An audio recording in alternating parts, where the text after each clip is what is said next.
আলাইকুম। বরাবরের মতো আমি আজকে এসে করলাম অন্য ধরনের একটা রেসিপি নিয়ে। আজকের রেসিপিটা হলো মিষ্টি কুমড়া দিয়ে ভর্তা। আমি সব লবণ পেঁয়াজ সব আগে দিয়ে দিয়েছি।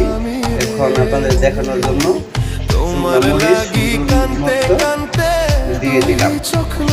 লবণ যা লাগে পরিমাণ মতো আমি আগে দিয়ে দিয়েছি।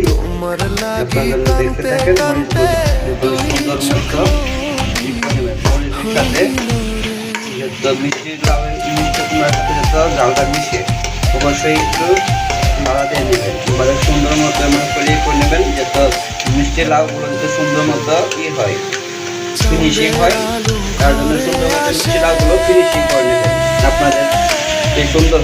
আমার কিন্তু মিষ্টি লাউ কিন্তু হয়ে গেছে ভর্তা। মিষ্টি লাউ ভর্তা সেই টেস্ট।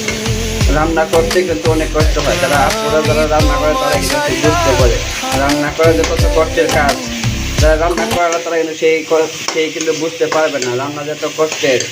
যদি ভিডিওটা যদি ভালো লাগে অবশ্যই লাইক কমেন্ট শেয়ার করবেন।